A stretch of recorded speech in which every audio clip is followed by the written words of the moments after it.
नमस्कार दोस्तों, online SKM YouTube channel में आप सभी का स्वागत है। और आज के इस वीडियो में बात करने वाले एसकेएम यूजी सेमेस्टर 5 जो कि सेशन है आप लोग का 2022 से 26। तो आज के इस वीडियो में हम लोग कवर करने वाले ज्योग्राफी मेजर पेपर 9 के जो है सेट 3 देखने वाले। इसके पहले मैंने सेट 1 और सेट 2 का वीडियो बना दिया। अगर आपने उन दो वीडियो को नहीं देखा है तो आप हमारे चैनल से जाके देख सकते हैं, या फिर इसी वीडियो के डिस्क्रिप्शन में आपको प्लेलिस्ट का लिंक मिलेगा। तो प्लेलिस्ट से आप जो है जाके सभी वीडियो को सिक्वेंस में फॉलो कर सकते हैं।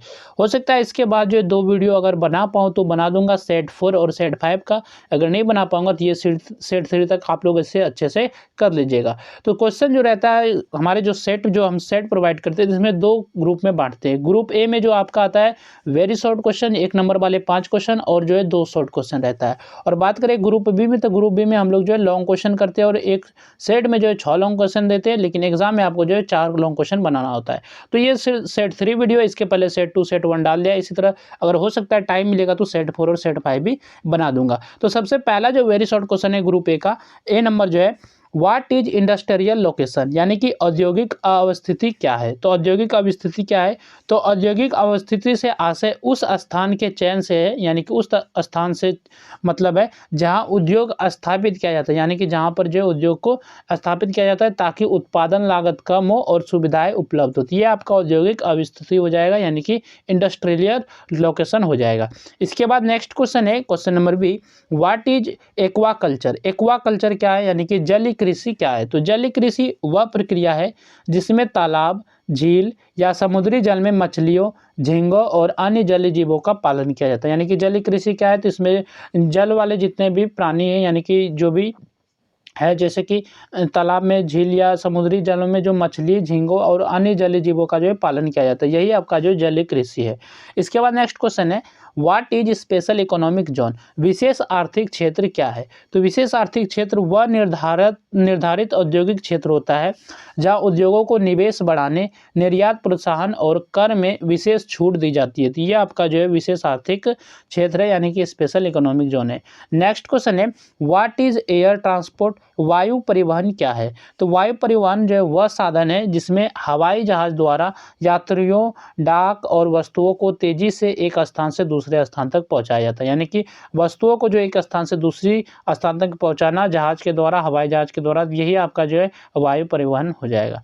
नेक्स्ट आपका क्वेश्चन है, what is human resource development. मानव संसाधन विकास क्या है। तो मानव संसाधन विकास वह प्रक्रिया है जिसमें शिक्षा, प्रशिक्षण और स्वास्थ्य द्वारा लोगों की क्षमता, कौशल और कार्य क्षमता को बढ़ाया जाता है। इसके बाद यहाँ से आपका है शॉर्ट आंसर टाइप क्वेश्चन, यानी कि शॉर्ट क्वेश्चन है। तो क्वेश्चन नंबर 2 है जो कि शॉर्ट क्वेश्चन है, describe factors affecting industrial location.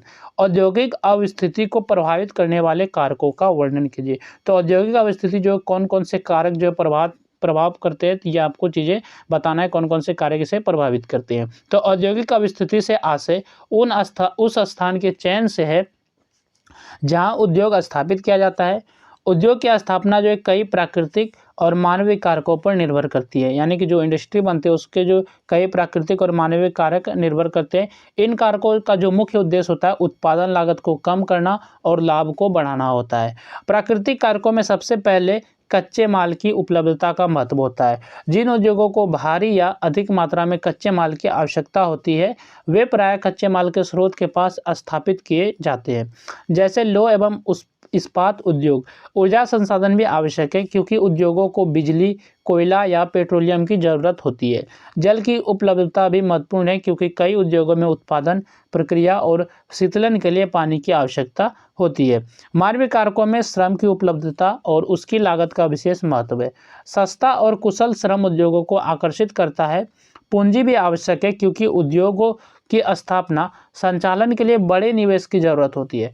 परिवहन और संचार की सुविधा उद्योगों के लिए अत्यंत आवश्यक है ताकि कच्चा माल आसानी से पहुंचे और तैयार माल बाजार तक भेजा जा सके, यानी कि ये आपका ट्रांसपोर्ट भी आपका जरूरी है। इसके बाद देखा जाए तो बाजार की निकटता भी महत्वपूर्ण कारक है।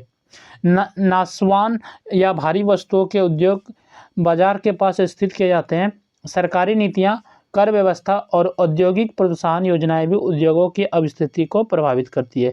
इस प्रकार जो विभिन्न प्राकृतिक और मानवीय कारक मिलकर औद्योगिक अवस्थिति का निर्धारण करते हैं। इसके बाद नेक्स्ट शॉर्ट क्वेश्चन है आपका, एक्सप्लेन फूड गैदरिंग। खाद्य संग्रहण को समझाइए। तो खाद्य संग्रहण आपको समझाना है। खाद्य संग्रहण से आप क्या समझते हैं। खाद्य संग्रहण किसे कहते हैं? तो खाद्य संग्रहण मानव की सबसे प्राचीन आर्थिक गतिविधियों में से एक है। इसमें लोग प्रकृति से सीधे उपलब्ध खाद्य पदार्थों को एकत्र करते हैं यानी कि इकट्ठा करते हैं, और इस प्रक्रिया में जंगलों से फल, कंदमूल, शहद, जंगली अनाज और अन्य खाने योग्य वस्तुएं इकट्ठा की जाती है। यानी कि जो शहद है, जंगली अनाज है या फिर फल है, तो ये सभी चीज़ें आपको एकत्रित करते हैं, इकट्ठे करते हैं। और खाद्य संग्रहण मुख्यतः आदिम और जनजातीय समाजों में पाया जाता है। आदिम यानी कि जो आदिवासी होते हैं और जनजातीय समाजों में पाया जाता है खाद्य संग्रहण, जहाँ लोग जो है आधुनिक कृषि या उद्योग पर निर्भर नहीं होते, यानी कि आधुनिक कृषि जो मॉडर्न आपका एग्रीकल्चर है इस पर निर्भर नहीं होता और उद्योग पर निर्भर नहीं होते। ये वही चीज़ें जो है खाद्य संग्रहण वहाँ ज़्यादातर होता है। खाद्य संग्रहण की जो प्रमुख विशेषता यह है कि इसमें उत्पादन नहीं किया जाता, यानी कि इसमें कुछ भी उत्पादन नहीं किया जाता है, बल्कि जो प्राकृतिक रूप से उपलब्ध होता है उसी को प्राप्त किया जाता है। इसलिए यह पूरी तरह प्राकृतिक पर्यावरण पर निर्भर रहता है। इस गतिविधि में सरल औजारों का प्रयोग किया जाता है, यानी कि आसान से हथियारों का प्रयोग किया जाता है, जो कि छोटे सब हथियार होते हैं, और जो है श्रम की मात्रा अधिक होती है, यानी कि मेहनत इसमें अधिक लगता है। और लोगों का जीवन प्राय घुमंतु होता है, क्योंकि उन्हें भोजन की तलाश में स्थान बदलना पड़ता है, भोजन की तलाश में इधर उधर घूमते रहते हैं। और खाद्य संग्रहण प्राय घने वनों और कम जनसंख्या वाले क्षेत्रों में पाया जाता है। अफ्रीका के कुछ भागों में, अमेजन के वन क्षेत्रों और एशिया के कुछ आदिवासी इलाकों में यह आज भी सीमित रूप में प्रचलित है। भारत में अंडमान निकोबार द्वीप समूह का तथा मध्य भारत के कुछ जनजातीय क्षेत्रों में खाद्य संग्रहण की परंपरा देखी जाती है। यद्यपि आधुनिक समय में कृषि और तकनीक के विकास के कारण खाद्य संग्रहण का महत्व कम हो गया है, फिर भी यह मानव सभ्यता के प्रारंभिक जीवन और आर्थिक गतिविधियों को समझने में महत्वपूर्ण माना जाता है। इसके बाद हम लोग बात करेंगे ग्रुप बी, जिसमें कि लॉन्ग आंसर टाइप क्वेश्चन है, यानी कि लॉन्ग क्वेश्चन है। तो ग्रुप बी में जाने से पहले आप लोगों को बता दो कि ये पीडीएफ आप लोग जो है टेलीग्राम चैनल से डाउनलोड कर सकते हैं, जिसका लिंक है इस वीडियो के डिस्क्रिप्शन में। अगर आप नहीं ढूंढ पाते तो आप हमें कमेंट कीजिएगा, तो मैं आपको लिंक प्रोवाइड कर दूंगा, और टेलीग्राम चैनल से जाके इस पीडीएफ को आप पढ़ सकते हैं। ठीक है, ये जो लॉन्ग क्वेश्चन है क्वेश्चन नंबर 4, सिर्फ क्वेश्चन को देख लेते हैं, बाकी आप लोग आंसर तो इसमें है, आप लोग पीडीएफ से देख के कर दीजिएगा। तो क्वेश्चन नंबर 4 है, जो कि लॉन्ग क्वेश्चन है, explain loss theory of industrial location, यानी कि लॉस के औद्योगिक अवस्थिति सिद्धांत की व्याख्या कीजिए। तो लॉस ने क्या सिद्धांत दिए थे औद्योगिक अवस्थिति के तर्क में, तो ये चीज़ें आपको बताना है, इसका सिद्धांत व्याख्या करके बताना है। ये आपका क्वेश्चन नंबर 4 जाएगा। नेक्स्ट आपका क्वेश्चन है question number 5, discuss problems and challenges of fishing and forestry, मत्स्य पालन यानी कि मछली पालन एवं वानिकी की समस्याओं और चुनौतियों का वर्णन कीजिए। तो ये मत्स्य पालन और वानिकी का क्या क्या समस्याएं हैं और इसके क्या क्या चैलेंजेस यानी कि चुनौती है, ये चीज़ों का आपको वर्णन करके बताना है। तो ये क्वेश्चन नंबर 5 है। नेक्स्ट आपका क्वेश्चन है question number 6, explain secondary economic activities, यानी कि द्वितीयक आर्थिक गतिविधियों की व्याख्या कीजिए। तो द्वितीयक आर्थिक गतिविधियों का आपको वर्णन करना है। तो ये क्वेश्चन नंबर 6 है। नेक्स्ट आपका क्वेश्चन है question number 7, describe special economic zones and technology parks, विशेष आर्थिक क्षेत्र एवं प्रौद्योगिकी पार्क का वर्णन कीजिए। तो दोनों चीज़ को आपको एक्सप्लेन करके बताना है, विशेष आर्थिक क्षेत्र यानी कि स्पेशल इकोनॉमिक जोन और प्रौद्योगिकी पार्क यानी कि टेक्नोलॉजी पार्क्स।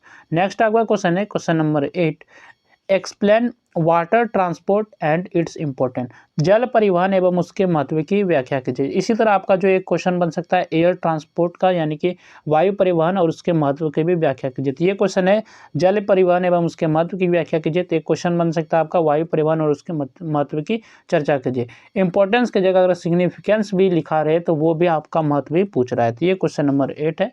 इसके बाद नेक्स्ट आपका क्वेश्चन है question number 9, distinguish between economic growth and economic development, आर्थिक वृद्धि एवं आर्थिक विकास में अंतर स्पष्ट करिए। तो दोनों को आपको बताना है कि इकोनॉमिक ग्रोथ क्या है, आर्थिक वृद्धि क्या है, और इकोनॉमिक डेवलपमेंट आर्थिक विकास क्या है। तो दोनों में अंतर स्पष्ट करना है। तो ये क्वेश्चन नंबर 9 हो जाएगा। इसके बाद यहाँ से जो ये सेट खत्म होता है, ये सेट 3।